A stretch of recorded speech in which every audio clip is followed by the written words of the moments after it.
Aquí Patio con Niurka Calero Layón. Estoy usando Bitboot Teleprompter. Quiero darte algunos consejos. Enfócate en las soluciones, no en los problemas. Cada problema que surja es un reto para crecer. No hables mal de nadie. Utiliza palabras motivadoras y optimistas. Una voz alegre y camina erguido. Ser optimista requiere entrenamiento y constancia. Ser feliz es lo único que importa. Tengan un gran día y recuerden, creadores, Bitboot Teleprompter, la mejor opción para comunicarte con tu audiencia. Esta es Niurka Calero Alayón. Gracias.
Hablando de cine, series, primer programa que estamos juntos en este año 2023.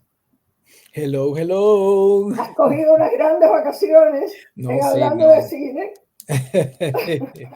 Sí. Cuéntame, bueno. ¿Cómo ha estado todo? Todo bien, todo bien, todo bien. Trabajando como siempre y aquí, bueno, como siempre, un enorme placer estar aquí. Yo soy Aldren y estamos aquí de nuevo. Ya deben de conocernos, yo espero que no haya... Yo también espero que nos estén conociendo. Estamos usando StreamYard por 3 años ya. Esta serie salió desde el año 2021. Esta es la tercera parte de la serie 2023 y este es el tercer capítulo porque cada domingo en el último mes, cada domingo en el último día del mes sale este programa al aire. En el último domingo del mes. Del mes, de cada mes. Este es el tercer domingo del 2023. Parece mentira, pero es cierto. Estamos ya en marzo y ya vamos para abril. Los años pasan, nos vamos poniendo viejos. Yo voy a cumplir 59 años el día 4 de abril, muy cerca. Hay que hacer un programa especial. Imagínate, imagínate. El 4 de abril, el Día de los Pioneros. Sí, el Día de los Pioneros. Imagínate qué locura tan grande, ¿no? Bueno, mira, como comí cake en las escuelas, porque siempre era mi cumpleaños casualmente y ahí siempre había fiesta.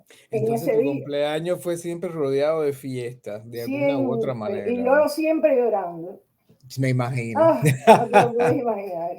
Lo más grande. Bueno, mira, este programa es un programa especial porque nosotros habíamos hecho una planificación del año pasado para invitar a este maestro y él no estaba disponible en ese momento. Y entonces ahora que estuvo disponible, pues fue como una carrera, porque él también se va para Cuba, él es cubano. Vamos a tener invitado a un pionero, a un pionero del ICAI, porque Luis Lacosta es miembro fundador del ICAI a la diestra de Alfredo Guevara. Eran personas que fueron elegidos para participar en esta experiencia. Su primera película fue como escenógrafo y se ha ido creando poco a poco como escenógrafo y como director de arte. Él lleva 64 años haciendo cine, que se dice, yo no tengo esa edad, imagínate, qué locura. Se dice fácil, pero es una completa vida. Él tiene 81 años de edad. ¿Qué edad tiene él? 81 años. Ah, guay, empezó bien jovencito. Empezó muy, muy joven en el cine y nosotros tuvimos la suerte de hacer una entrevista para él. Hoy vamos a estar poniendo esta entrevista que es muy interesante. Sí, espectacular. Es una joya tener a Luis Lacosta invitado. Yo quería darle las gracias por participar y por su elocuencia. Yo no he escuchado las entrevistas, van a ser sorpresas para mí, que es mucho más bonito. Exacto. Pero sé que es un maestro espectacular. Tiene películas en la historia del cine que son nombradas, tú le dices, y todo el mundo va a conocerla. Todo el mundo. La primera pregunta que yo le hice fue que cuáles son las funciones y a qué se dedica específicamente un director de arte dentro de un proyecto de cine, televisión o teatro.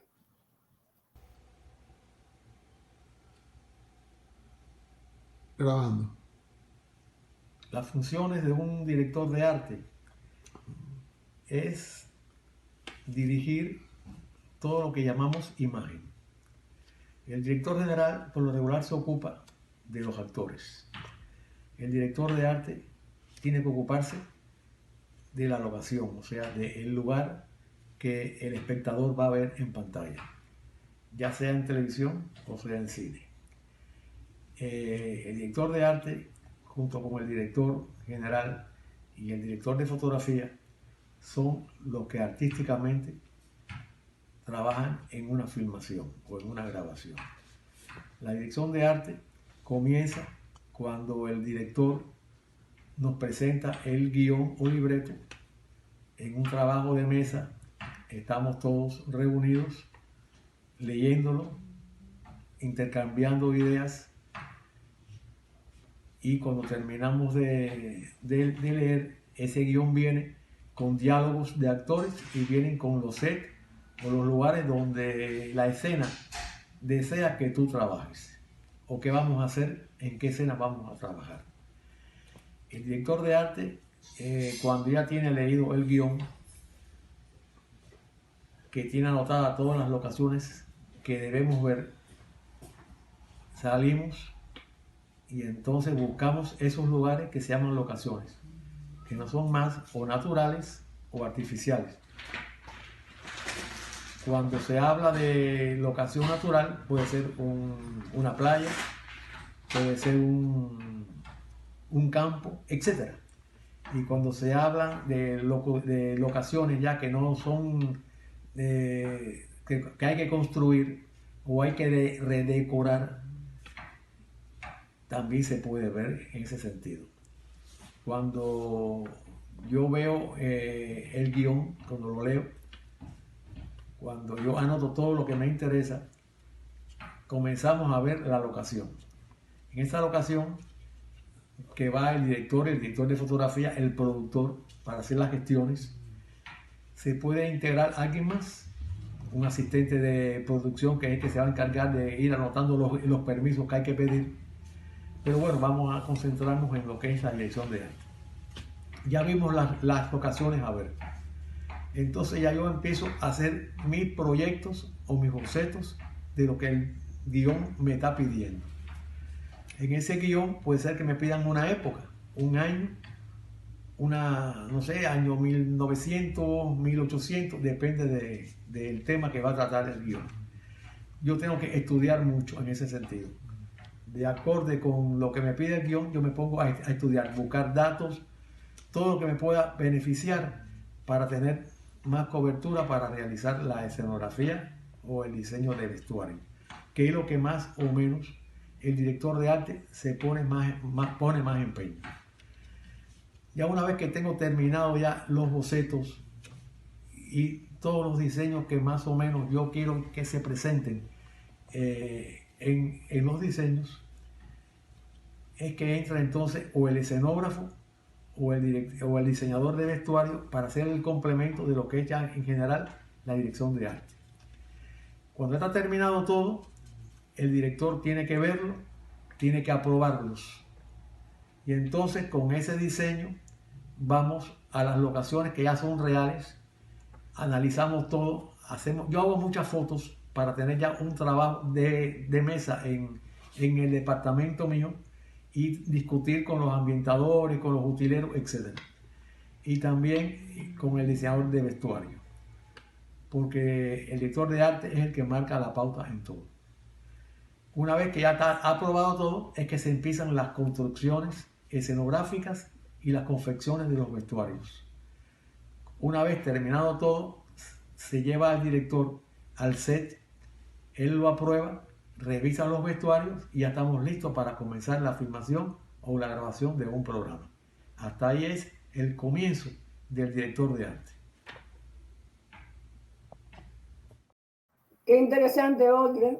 Sí, La muy explicación que interesante. dio, porque hemos estado hablando en las series y hablando de cine, tuvimos a un director de arte anterior a Onelio Larralde, que también nos explicó un poco, pero siempre las personas quieren seguir. Él detalló, especificó bien, como no lo había hecho nadie de los que han estado aquí con nosotros en la serie, de cuál es la función de un director de arte, que ya tú ves que es la mano derecha del director. Bueno, hay muchas manos derechas. Esta es Bueno, una. pero esta es una de las manos derechas. Porque lo que pasa es que el director, como él dijo, se enfoca más en lo que es los actores. Y el director de arte es el que se encarga de, él llama al director cuando todo está listo, cuando ya todo el set está puesto, cuando ya todo el mundo está vestido de la época que sea, cuando ya todo el mundo está listo, el director de arte llama al director y el director lo único que tiene que hacer es mirar y decir, espérate, no me gusta este color, no me gusta esta cortina, o cambia esto, o todo está perfecto. Sí, él trabaja directamente, es una de las especialidades que trabaja directamente con el director, lo que a la hora de rodaje, el director de arte, por eso se llama director, dirige el set, el búcaro, la flor, la planta, el color, todo eso lo hace el director de arte. Todo lo que tú ves desde el punto de vista de atrezo, que es un trabajo espectacular, muy difícil. Tienen que tener tremendísima cultura, conocimiento, porque si tú le dices que vamos a hacer una escena del 20 años atrás, vamos a seguir porque él habla de eso. Ok. Vamos a ver la pregunta número 2. Sí, pero la pregunta yo le hice que cuál era el director con el que él haya disfrutado más en su trabajo. He trabajado con muchos directores, en cine y en televisión. En cine, puedo mencionarte, Tomás Gutiérrez Alea, le decíamos Titón cariñosamente, en Cumbite. Eso fue en la década del 60. He trabajado con Manuel Octavio Gómez, que fue con el que más trabajé, casi toda su filmografía la he realizado yo. Les puedo mencionar algunas películas que pueden mira, por ejemplo, La Salación, su primera película, Ustedes tienen la palabra, Los días del agua, La primera carga del machete. Son muchas, en fin. He trabajado con Rudy Mora, he trabajado con Jorge Fraga, trabajé con Melchor Casal, unos musicales de documentales maravillosos. Zúlcar y Ocantomí, que era con danza contemporánea. O sea que tengo una cantidad bastante grande de documentales, documentales dramáticos, musicales y las películas que son bastantes. En la televisión tengo muchos musicales que se hacían en la televisión. He trabajado con Rifat, trabajé con Condal, Víctor Torres, hice muchos telefilmes, la mayoría con Delso Aquino. Trabajé con Marlon Brando, trabajé con Raúl Villarreal. O sea que en tantos años he trabajado con muchos directores.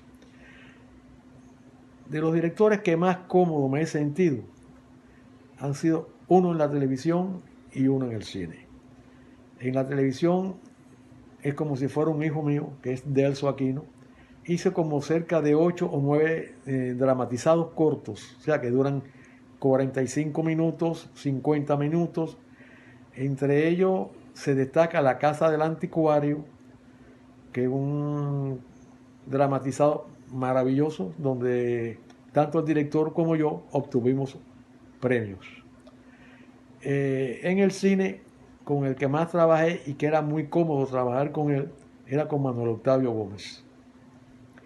¿Por qué digo que trabajar cómodo con estos dos directores? Es que ellos me daban la idea, me daban el libreto o el guión, y yo lo que hacía era dar alas a que volaran. Yo le llevaba los proyectos y todos los proyectos que llevaba eran maravillosos para él o para el otro, para el de la televisión. Entonces me acostumbré inclusive a trabajar con ellos. Habían oportunidades con otros directores, pero no me sentía tan seguro como para trabajar con ellos, y siempre decía que estaba muy complicado o estaba en el exterior trabajando fuera de mi país. Pero bueno, inclusive llegué a llegar de un trabajo que estaba haciendo en el exterior, salir corriendo para poder hacer un trabajo con Manuel Octavio Gómez, que fue la película Pataquín, que era una especie de musical. Pero bueno, te repito, trabajar cómodamente con dos directores, Delso Aquino Televisión y Manuel Octavio Gómez Cine. Maravillosos directores para mí.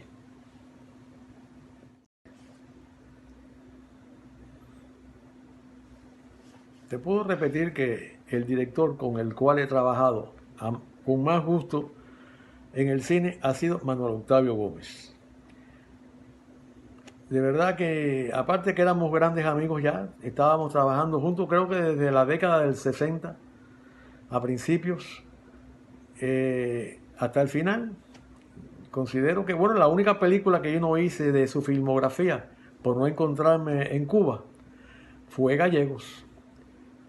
Porque de verdad que siempre trabajé con él. Él me buscaba, inclusive cuando yo estaba trabajando en el exterior, me mandaba mensajes de que iba a hacer tal película. Quedaron inconclusas algunas porque él siempre terminó su vida pensando que iba a ser El Camino a Santiago, y yo me quedé con el libreto, me quedé con algunos bocetos que guardé siempre como una cosa histórica, porque ese fue siempre un deseo que él tuvo y nunca lo pudimos hacer. Pero bueno, te repito, Manuel Octavio Gómez y yo fuimos grandes amigos, y casi toda su filmografía es mía, de verdad. Interesante, ¿no? Sí, qué bonito, ¿no? Como tienes una relación con un director, por lo general ya te sientes muy cómodo y ya te sientes libre para poder... Pero qué triste que toda esa gente ya no está. Bueno, imagínate, estamos hablando de los años 60. Qué locura, ¿no? Yo Pero no había como ni uno nada. se debe sentir tan... Van quedando muy pocos pioneros en el ICAE. La mayoría muertos ya. Sí, ya, imagínate, tú estás hablando del cine de los años 60, todavía se hacían obras de arte en aquella época. Sí. La tercera pregunta es tuya. Sí, la tercera pregunta era que me contara alguno de los obstáculos que se ha encontrado durante el proceso de su carrera, ¿no? Haciendo su trabajo. En Cuba es muy difícil hacer escenografía allá, sinceramente. Primera, no hay recursos. Si te plantean un guión que hay que construir algo, ya te puedes imaginar, está deficitario el playbook, la puntilla, la pintura. Entonces se ha optado porque las películas siempre están buscando locaciones naturales, igual que la televisión. Por ejemplo, hace años ya que yo no hago una escenografía que tenga una calidad como para realizar en un estudio cinematográfico. Entonces hemos optado todos por enriquecer lo que hemos encontrado. Digamos, si a una casa la enriquecimos con los muebles, con las cortinas, las lámparas, pero es muy difícil construir ya. Entonces, yo soy muy majadero. Decían que yo era el escenógrafo más majadero porque yo no quería ver una arruga en una pared, yo no quería ver que la pintura estuviera veteada, si había un empate y estaba mal, yo hacía que lo hicieran de nuevo. Pero bueno, eso era lo que va quedando, era el prestigio mío. Y te digo que por eso es muy difícil hoy en día hacer escenografía. Es mejor las escenas en lugares naturales. Creo que eso sí es importante. Buscar escenarios naturales que tengan que ver muy bien con el libreto, con lo que el director quiere, y entonces imaginar nosotros poner a volar nuestro pensamiento de artista y tratar de que quede lo mejor posible con lo poquito que tenemos. Esa es la realidad hoy en nuestro país.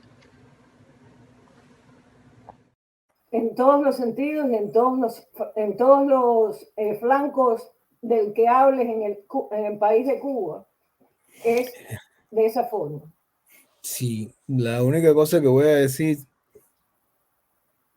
es que como estamos detenidos en una época X, que yo creo que es más fácil hacer cosas del pasado que cosas futuristas. Porque, no, ¿entiendes? Porque, no hay futuro, no hay futuro. yeah, si tú vas a hacer Puedes una hacer película, películas de guerra, puedes hacer también. una película de los años 50, hay 3 carros, 4, 5, 10 en la calle que pueden Sí. prestarte, Puedes hacer una película de sirven. guerra, de devastaciones y cosas Sí, así, sí. derrumbes. Pero si vas a hacer una película futurista, prepárate, que eso ya es, ni te metas en eso. No hay ciencia ficción. Mi pregunta número 4 era, de todos sus trabajos dentro del cine cubano, ¿con cuál se ha sentido más satisfecho? A mí, sinceramente, me he sentido cómodo siempre en el cine y en la televisión. Cuando hacía teatro, que hacía poco teatro, también era interesante porque las escenografías eran más pequeñas, siempre los recursos eran menos y me sentía cómodo, pero para sentirme cómodo en el cine. Imagínate que yo llevé en el cine, bueno, toda una vida, aproximadamente 62 años, ininterrumpidamente. Alternaba con la televisión porque muchos directores de la televisión querían trabajar conmigo. Parece que por la experiencia del cine y además que yo en el 58, yo era un niño, había comenzado a trabajar en una emisora que se llamaba CMQ Televisión, la emisora más famosa de aquella época de la televisión cubana, y ahí yo comencé como auxiliar de escenografía. O sea que comencé desde abajo. Yo me dedicaba a limpiar brochas, a recoger puntillas, porque increíblemente el dueño de la CMQ, Robert Mestre, lo ahorraba todo. Y entonces ahí yo entré en el departamento de escenografía y lo bueno era que las escenografías se montaban en la noche. Comenzábamos a trabajar 11 de la noche y algunas veces cuando el programa que estaba en el aire, porque era televisión en vivo, se iba temprano, entrábamos más temprano nosotros. Terminaba sobre las 2, las 3 de la madrugada, corriendo para la casa a descansar, pues tenía que estudiar al día siguiente. Yo estudiaba bachillerato cuando aquello y con la idea, ¿no?, de graduarme de arquitecto, que siempre me había gustado la arquitectura, que era lo más relacionado con la escenografía. Y así fue como me hice arquitecto y pude llegar a ser escenógrafo en aquella época. Pero bueno, a decirte verdad, me gusta mucho el cine. Y aparte, el cine tiene aquello que tú haces una gran escenografía, hay más recursos y el cine perdura. Ahora se están guardando los telefilmes, los programas televisivos y puedes verlo dentro de varios años, pero en aquella época era imposible guardar un programa de televisión y en cambio el cine sí. Yo recuerdo todavía las primeras películas que yo hice, que cuando yo quiero verla y ver el adelanto que yo he tenido en el trabajo, pues las miro. Y eso es más fácil. Qué interesante, Olga. Sí. Pero mira, tú puedes ver la diferencia, como van pasando los años, tantos años, 62 años, dentro de... Pero tú viste que siempre con carencias. Sí, sí, sí, sí. Siempre, nunca hubo... siempre carencias. Sí, ahorrando, zambando, Sí, sí, sí. lo más grande. Sí. No, el cine por lo general es así, no sé por qué, pero bueno, en Cuba es mucho más difícil, pero es así. El dinero se distribuye a donde no va, o al lugar menos indicado, o al lugar, imagínate. La pregunta número 5 son anécdotas, porque al señor Luis Lagosta le encanta contar anécdotas. Y esta es una de ellas. Mira, voy a contar algunas anécdotas importantes y a la vez simpáticas de cosas que han ocurrido en el cine cubano y a lo mejor no lo conocen y vamos a hacer un poco amena esta intervención, a la cual agradezco mucho al patio de Niurka Calero, por supuesto. Mira, filmando nosotros Pataquín, de Manuel Octavio Gómez, se acerca un trabajador corriendo, como yo era muy conocido ya en Cubanacán, porque hacía todas las películas en Cubanacán, en los estudios fílmicos, dice, corre la costa, creo que he encontrado así con estas palabras, un cementerio prehistórico. Un cementerio prehistórico en Cubanacán. Pero bueno, yo siempre le hago caso a todos, para mí todos somos iguales. Salgo corriendo, dejo mi filmación, pues estaba bien encaminada y me voy.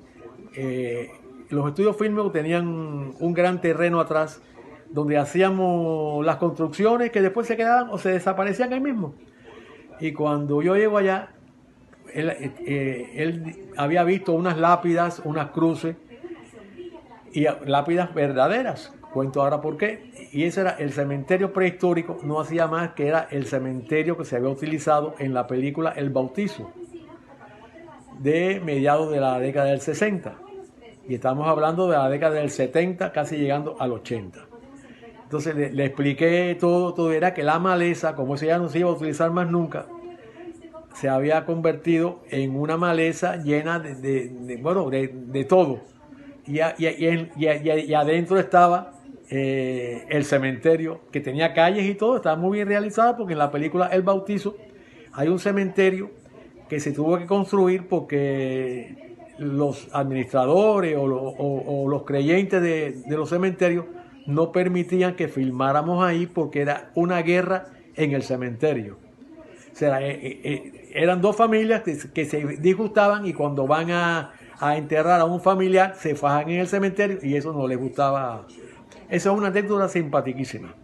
Otra también que fue muy simpática cuando se hizo el brigadista de Octavio Cortázar, había que coger un cocodrilo, estaba disecado, y ponerle un motorcito que iba a ir flotando por el río y por supuesto la boca de arriba era la que se abría. Pero cuando el operador de los efectos especiales hace todo el engranaje, la boca que abría era la boca de abajo. Y además no flotaba. ¿Cómo se resolvió? Bueno, con un palito que se atravesaba por debajo de la mandíbula, alguien iba debajo por el río levantando la mandíbula superior. Y abajo iban dos cenagueros porque se filmó en la ciénaga de Zapata, aguantando el cocodrilo mientras iba nadando por el río. Son cosas que pasan en el cine cubano y que nadie lo sabe porque nadie los ve. Otra película que me dio mucho trabajo ya al principio, donde yo aprendí mucho, fue la película Soy Cuba. Una película que después fue olvidada por completo, pero que fue una película muy interesante, muy buena, porque aprendimos todo. Ahí tiene una de las secuencias más grandes del cine, la tiene esa película, la película Soy Cuba. Ahí fue una película para aprender. ¿Has visto la película esa Soy Cuba? Sí, cómo no. Pero tú viste cuánta locura, ¿no? ¿Tú te Sí, imaginas no. metido en la ciénaga de Zapata con los cocodrilos que hay ahí? Tenían que haber cogido un cocodrilo de verdad. ¡Qué locura! Se lo hubieran comido los No, cocodrilos. pero esa es la magia del cine, que tienes que inventar cantidad de cosas. Lo que tú ves muchas veces no es lo que es lo que ves, pero lo que hay por detrás es cantidad de cosas. Sí, cosas como esa es muy normal en películas. Anécdotas, sí. Anécdotas más ninguna. Sí, no, eso en cada película siempre yo creo que hay alguna anécdota o hay dos o tres cosas que son así. Ahora lo bueno es que están los efectos especiales que te borran y que te corrigen. En aquella época había que levantar, no había nada. en aquella época había que levantarlo con un palito. Ahora Ajá. no. Ahora no. Ahora te levantan te ponen el cocodrilo de digital y ni te das cuenta, ¿entiendes? ¿Cuál es tu pregunta número 6? Sí, yo le estaba preguntando cuál era el género que más disfrutaba, si era cine, teatro o televisión. A mí, sinceramente, me he sentido cómodo siempre en el cine y en la televisión.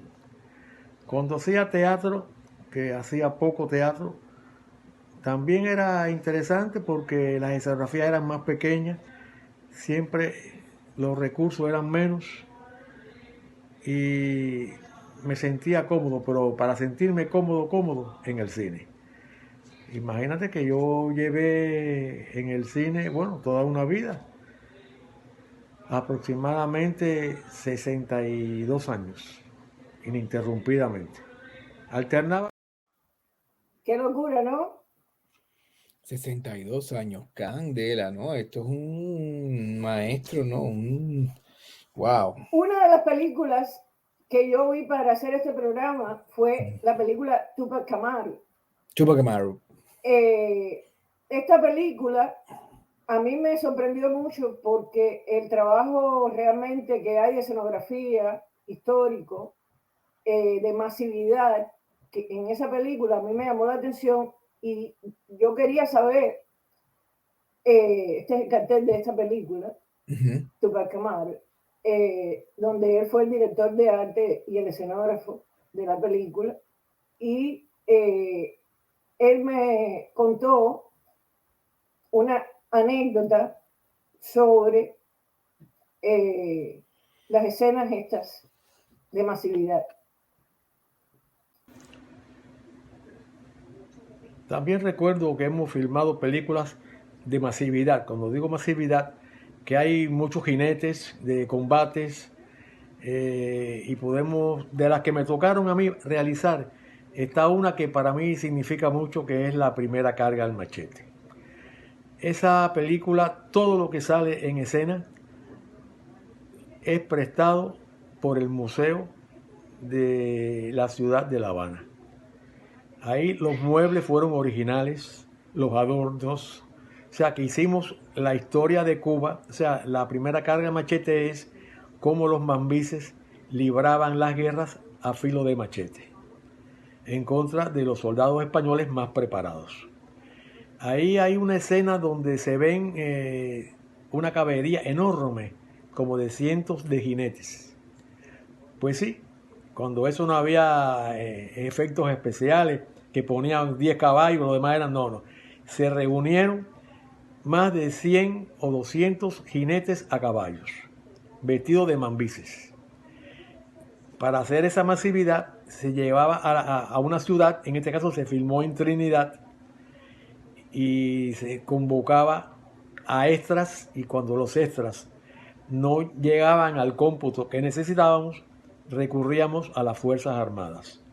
Entonces nos mandaban, digamos, 200 soldados, 200 caballos, y nosotros los vestíamos como mambises. Y así se podía hacer una película a la envergadura de La Primera Carga al Machete. Pasó con Tupac Amaru también. Esa película la filmamos en Cuba y Perú. Ahí hay una escena que también tiene masividad y se recurrieron a los habitantes de la ciudad. Tampoco existía en ese momento un equipo para reproducir extras como si hubieran mil y miles de cabalgantes o de pueblos. Todo era con verdaderamente cantidad de personas. También pasó en Soy Cuba al principio, que gracias a varios batallones de las provincias orientales se pudo hacer una de las escenas más importantes que tiene la película Soy Cuba, de militares. No teníamos los recursos para contratar tantos miles de extras. En Tupac Amaru, que ahí yo obtuve un premio, bueno, esas cosas no me gusta decirlas, pero bueno, yo convertí una iglesia sin recursos con 4 paneles. Y cuando la guerra, que hay un derrumbe, yo encaramado en un andamio y otro auxiliar en otro andamio, empezábamos a tirar lo que supuestamente eran las vigas de la estructura de la iglesia. Esa fue una película que fue muy interesante para el cine cubano. Esa fue una coproducción cubana-peruana. Esas son algunas de las ideas que te voy contando para que el público, estoy seguro que le interesan esas intimidades del cine, ya sea en Cuba u otro país, y que considero que puede ser de utilidad que todos conozcan. La película de Tupac Amaru está considerada una de las 10 películas más representativas del cine latinoamericano de todas las épocas por el Festival de Tokio de 1986. Esta película ha recibido premios en Colombia, La Habana, Corea, Perú y Ecuador. Se encuentra en YouTube, dura 1 hora 32-21, con artistas cubanos y latinoamericanos. Es una excelente recreación de la época colonial en Perú. La escenografía, el vestuario, la ambientación bien lograda. A mí me gustó mucho. A mí me gustan las películas, ese tipo de películas históricas. Y también me pareció que con todo lo que está pasando en Perú, es una película que tiene una vigencia extraordinaria, porque es más o menos lo mismo, lo único que cambia es el vestuario de la época. Pero hasta Tupac Amaru, cuando vi a Tupac Amaru dije, pero si parece un reggaetonero, tenía puesto un sol. ¿Tú viste? Sí, claro. Sí, pero bueno, esto es una historia real de un personaje claro, que realmente... Pero ahí es donde tú te das cuenta de dónde sale el uso de ese tipo de prendas que ahora tú dices, pero... Sí, claro, porque era como un príncipe, un rey. Claro, él era un príncipe, claro. Y ahí viene que la película sí, pero es una película basada en hechos reales con un símbolo de liberación. Es como decir San Martín o uno de estos liberados. Que todas las escenas eran con personas reales. Sí, claro. Ya nos enteramos en qué utilizaban al ejército cubano. Me encanta porque realmente por lo menos se le saca alguna utilidad artística. Exacto, pero dicen, ¿cómo es posible que todo el mundo era militar? Bueno, los cogían para extras. Está bueno, perfecto. Bueno. Sí, que queden su apoyo aparte y no, está muy bien. Entonces, la pregunta número 8. Yo le había preguntado a él los consejos que tiene para los jóvenes. Oh. Hay muchos jóvenes que les interesa ser escenógrafo, director de arte, diseñadores de vestuario. Yo fui joven y aprendí sobre la marcha. Yo considero que para ser un director de arte o un diseñador general hay que estudiar.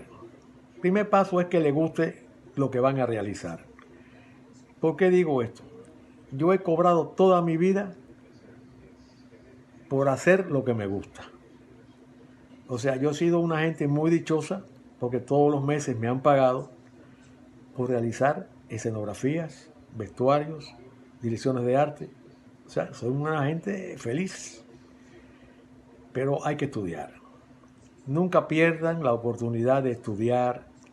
Lean mucho, mucha historia, historia del vestir, historia de los muebles, arquitectura si pueden estudiar también, es un punto muy de apoyo, pero si no estudias no logras nada, sinceramente. Yo considero que estudiando uno llega a lo que se propone. Yo tuve un tiempo que inclusive fui invitado a otros países a impartir clases y salí muy orgulloso yo de esos lugares porque los alumnos respondieron bien. En Cuba fui profesor de la Escuela Superior de Arte, o sea, el Instituto Superior de Arte, que es la Universidad de las Artes, y preparé a varios escenógrafos. Entre ellos hay uno, porque en la Escuela de Arte, en el Instituto Superior de Arte, se preparaban para teatro. Y yo logré que un estudiante maravilloso, con sello de oro, se graduara y que yo lograra también llevarlo para el cine. Porque ya los que estamos en el cine seamos gente mayores ya y hay que permitir que los jóvenes vayan ocupando los puestos de uno. Vienen con muchos bríos, con muchas ideas nuevas y también decirle a los jóvenes que no tengan temor preguntar, que el temor lo dejen en la casa. Cada vez que tengan una duda, se acercan al que sabe, preguntan y de seguro ese profesor o esa persona que tiene esa capacidad para enseñar le va a dar la oportunidad para que ustedes se desarrollen también. Eso seguro que va a suceder. Así que el consejo es estudiar y que le guste la profesión que van a llevar. Eso es todo. Muy buen consejo. Yo también le doy ese consejo a todas las personas sin estudios. Aunque las personas creen que no hace falta estudiar, sin estudios no vas lejos. No importa, aunque seas autodidacta, pero tienes que, Claro. tienes que saber, tienes que leer, tienes que investigar, porque ya un trabajo como este jóvenes requiere de mucho estudio. Tienes que ser máster en historia del arte. Si no, te pierdes en años. Te mandan a hacer una reconstrucción de los del año 90 y qué se usaba en los 90. En el año 70, ¿entiendes? Tienes que saber de todo. Tienes que saber de todo. Nosotros sabemos que a Luis le encantan las anécdotas y por eso quisimos que nos contara otra anécdota que fuera interesante para los amantes del cine que nos están viendo en este programa. Mira, voy a contar algunas anécdotas importantes y a la vez simpáticas de cosas que han ocurrido en el cine cubano y a lo mejor no lo conocen y vamos a hacer un poco amena esta intervención, a la cual agradezco mucho al patio de Niurka Calero, por supuesto. Mira, filmando nosotros Pataquín, de Manuel Octavio Gómez, se acerca un trabajador corriendo, como yo era muy conocido ya en Cubanacán, porque hacía todas las películas en Cubanacán. Esa pregunta la habíamos repetido. Le preguntamos que si tenía algún hobby.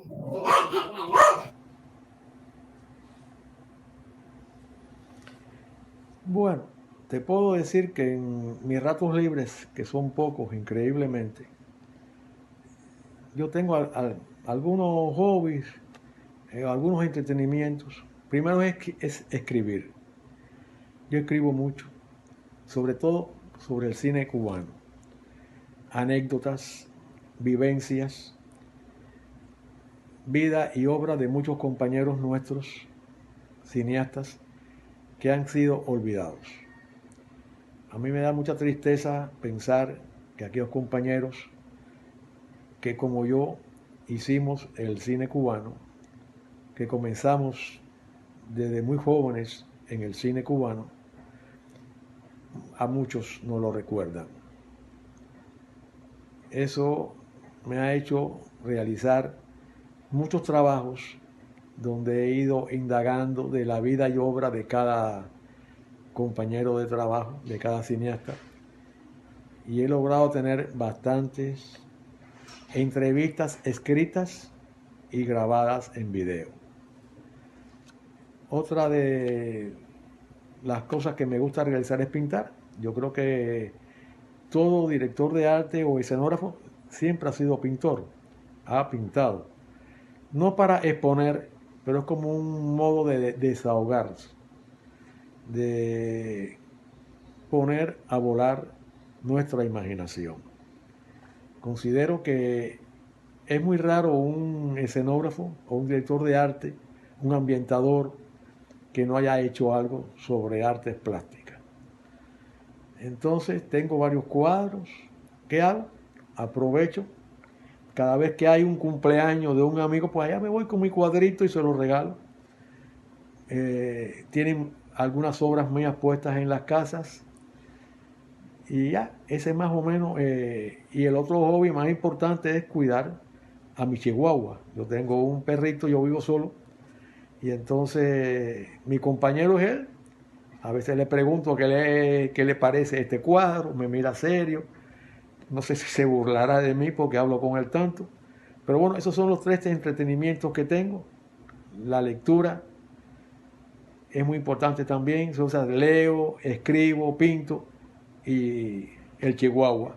Esos son los 4, vamos a llamarle hobby o entretenimientos o que me hacen pasar un buen rato, de verdad. Yo salgo muy poco de la casa, soy muy hogareño y de verdad que siempre estoy pensando en algo. Hay veces que veo una película y yo le hago un boceto al modo mío, una película que no es cubana, algún musical, porque siempre hemos deseado hacer grandes musicales y nunca hemos podido hacerlo por los recursos, porque ya desde que yo comencé en el ICAI al principio, los recursos no eran tantos como para un cine capitalista, era un cine pobre. Cuando hacíamos un musical era con pocos recursos y así he ido pasando el tiempo mío en el tiempo libre. Interesante, pero ¿ves que él tiene un sueño de cine musical? Sí, le encanta el cine musical, es una tendencia peculiar. Pero tú sabes también por qué, porque todo la vida nocturna cubana, de teatro, de vodevil, todo eso, para una persona que como él, desde tan temprano, estuvo vinculado con toda esa farándula, ese mundo artístico, cultural cubano, pues sin lugar a dudas le tiene que gustar el musical, porque recuerda a Sarita Montiel, todas la Libertad Lamarque, el cine de México que iba a Cuba en esa época y que toda esa gente cantaban y eran cines que se hacían cines musicales, muchos cines musicales en México. Sí, claro, no, pero no solamente eso, también yo tengo amigos que son directores de arte y sueñan con Broadway y todo eso, porque la dirección artística en esos shows es impresionante, cómo te cambian de un escenario a otro y te convierten en una escena del agua y después que se mueven los escenarios y tú dices, esto es el sueño de un director de arte, ¿no? Claro. Exactamente. Sí. Entonces, la pregunta número 11, consejos para directores de arte.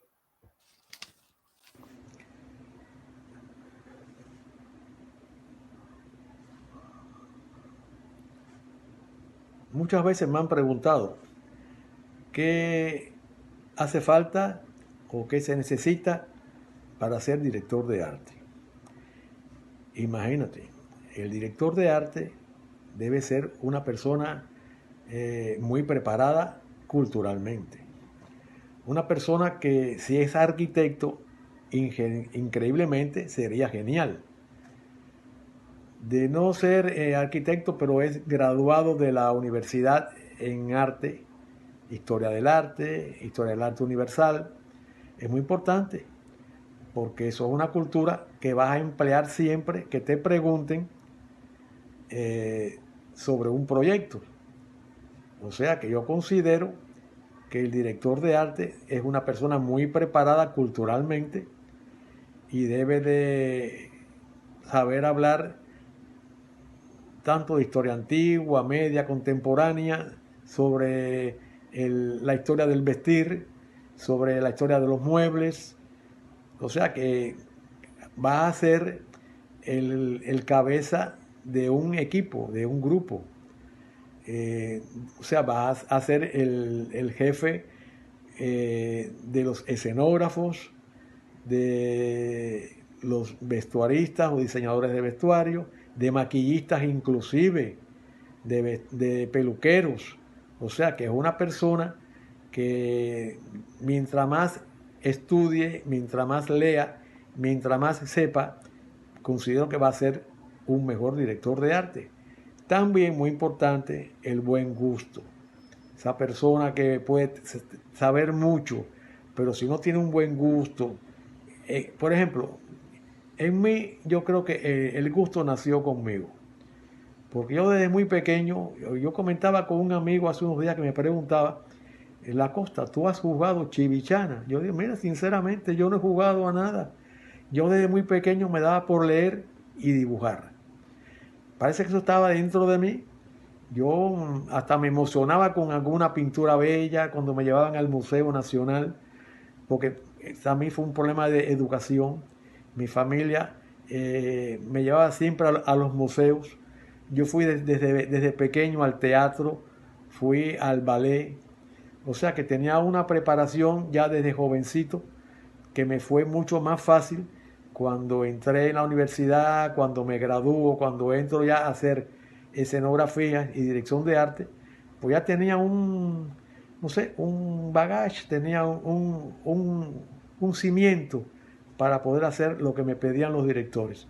Y eso valió mucho y considero que falta de modestia, que por eso me llamaban tanto los directores. Muchos querían trabajar conmigo siempre y a veces me daba pena decir que no porque no podía, porque cuando tú te dedicas a un trabajo, debes dedicarte por entero a él. Y no puedes hacer 2 o 3 cosas a la vez para que tu trabajo quede bien. Y eso yo hacía, me ponía dentro de ese trabajo y al final están ahí, están en las obras que yo he realizado, las películas, los programas de televisión que se conservan. Y esa es la historia mía, esa es mi obra. Luis tiene una cantidad de teleplays. Creo que tiene más de 12 teleplays en Cuba, porque son una de las últimas cosas que él ha hecho dentro de la escenografía. Yo le pregunté que cómo él ve el futuro del cine en Cuba. En Cuba es muy difícil hacer escenografía allá, sinceramente. Primera, no hay recursos. Si te plantean un guión que hay que construir algo, ya te puedes imaginar, está deficitario el playbook, la puntilla, la pintura. Entonces se ha optado porque las películas siempre están buscando locaciones naturales, igual que la televisión. Por ejemplo, hace años ya que yo no hago una escenografía que tenga una calidad como para realizar en un estudio cinematográfico. Entonces hemos optado todos por enriquecer lo que hemos encontrado. Digamos, si a una casa la enriquecimos con los muebles, con las cortinas, las lámparas, pero es muy difícil construir ya. Entonces, yo soy muy majadero. Decían que yo era el escenógrafo más majadero porque yo no quería ver una arruga en una pared, yo no quería ver que la pintura estuviera veteada, si había un empate y estaba mal, yo hacía que lo hicieran de nuevo. Pero bueno, eso era lo que va quedando, era el prestigio mío. Y te digo que por eso es muy difícil hoy en día hacer escenografía. Es mejor Hacer otra pregunta, porque esta pregunta yo la había puesto antes. Y esta pregunta es la última pregunta que él me respondió. es que si seguía participando dentro del Festival de Cine Latinoamericano.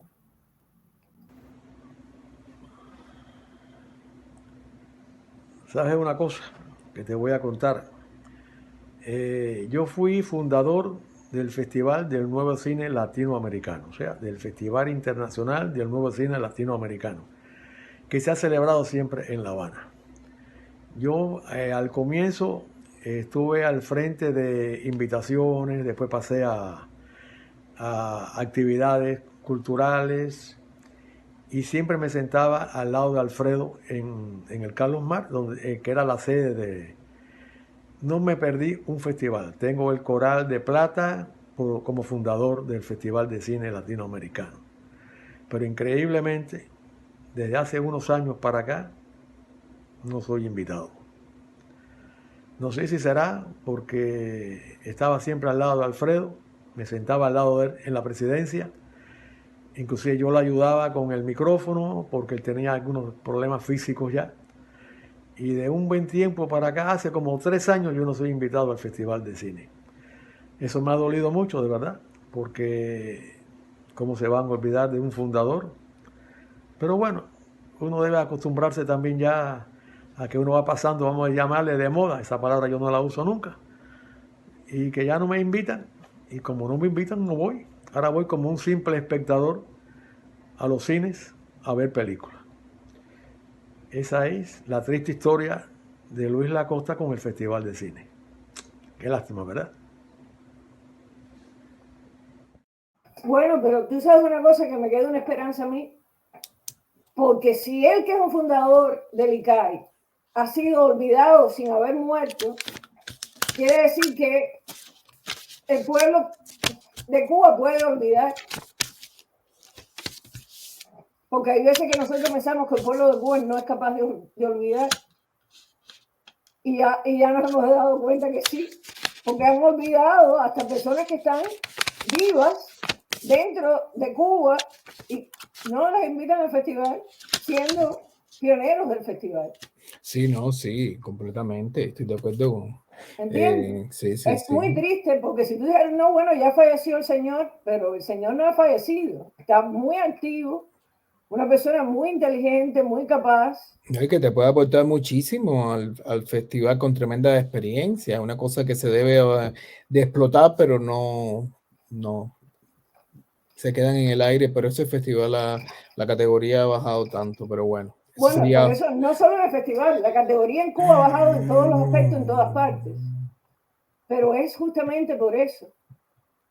Porque no usamos las personas que tenemos. No usan a las personas correctamente y lo que hacen es abusar a las personas incorrectamente. Casi siempre, nosotros estamos en el minuto 58, la entrevista con el maestro Luis Lacosta se terminó. Yo estoy muy agradecida porque él haya accedido a hacer este programa con pocos recursos tecnológicos de su parte, porque él está de visita en Estados Unidos y esto lo hicimos con bastante trabajo, pero al final me gustó lo que salió, lo que él envió, me gustó escuchar tantas cosas interesantes del cine cubano en la boca de uno de sus pioneros, que eso es realmente un lujo que nos estamos dando aquí en Hablando de Cine. Nosotros somos 2 canales de YouTube, Patio con Niurka Calero Alayón y Aldren Romero, que somos los presentadores de esta serie Hablando de Cine. Estamos usando StreamYard y te estamos invitando el último domingo de cada mes a que estés con nosotros a las 3 de la tarde para que te enteres un poco de qué va la cinematografía y las personas que hacen este tipo de trabajo para ustedes.